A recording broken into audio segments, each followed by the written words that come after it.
Finaalturniiri parimaks mängijaks tunnistati Mihkel Sleicher.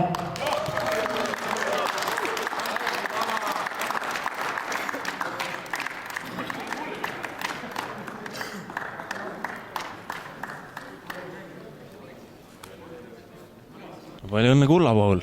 Aitäh. Kuidas tunne on? Hea. No räägi, alguses ei saanud üldse mängumootorid käima. Jah, me ei oskagi kommenteerida miks. 5 vastust läksid viskad sisse ka. Rohkem mul käi. Lõpus teine poole kuulus nagu teile, et kuidas te järgi tulite? Kõik pingutusin endast maksimumiga võitlesid aega, et võiti kuld. Olite üllatunud ka, et poole ajal olite nii suures kaotusseisus? Ikka. Oleks oodanud ikka 10-punktiline edu vähemalt. No räägi enda mängust, panid päris mitu ilusat pealtpanekut seal lõpus. Minu ilusad pealtpanekud olid teist ilusad söödud. Selles suhtes. Mis nüüd pühad toovad? Pühad toovad koduses seltskonnas ja edasi on koondisartist. No selge, aitäh! Palju õnne, kuld kaelas. Aitäh. Tuli raskelt. Tuli raskelt, teisel poolel suure tööga. Olite üllatunud ka, et alguses saanud mängu nii käima? Ei, täiesti kohe kartsime ja olime valmis selleks, et tuleb väga kõva mäng.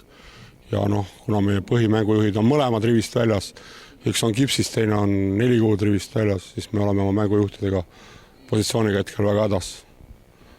Et sellepärast nagu ei ole seda rünnakul nagu mängujuhti, kes pärast teisel poolel saime juba kätte mängu. Teisel poolest natuke lähemalt, et läbi mille võit tuli? Ei saa öelda, nendega on vaja kohe jälle mängida.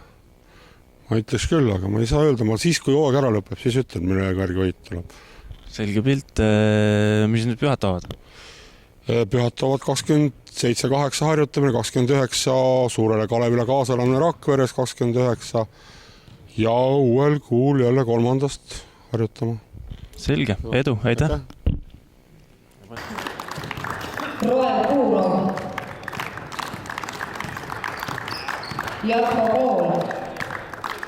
No kõigepealt palju õnne hõbemedali puhul, aga jääb vist natuke kripeldama, et juhtisite enamuse mängust, aga lõpus väsisite ära.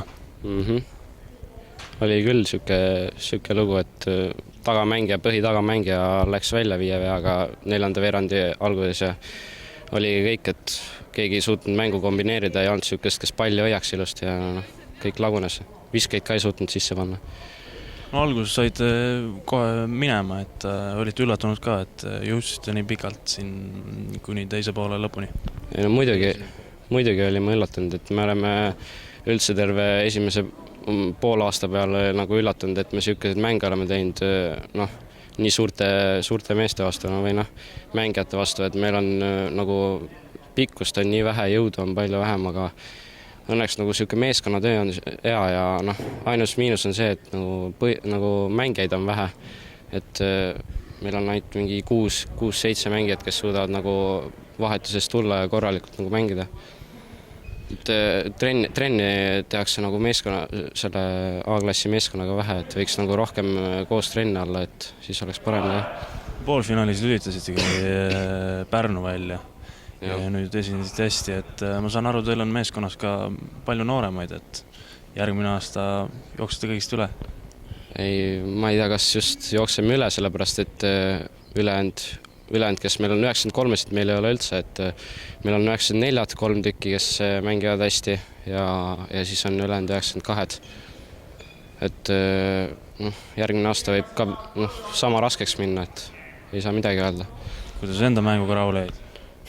Algus oli väga ja algus läksid visked süüked sisse, et ei uskunud ise ka, aga lõpus panin jälle mööda.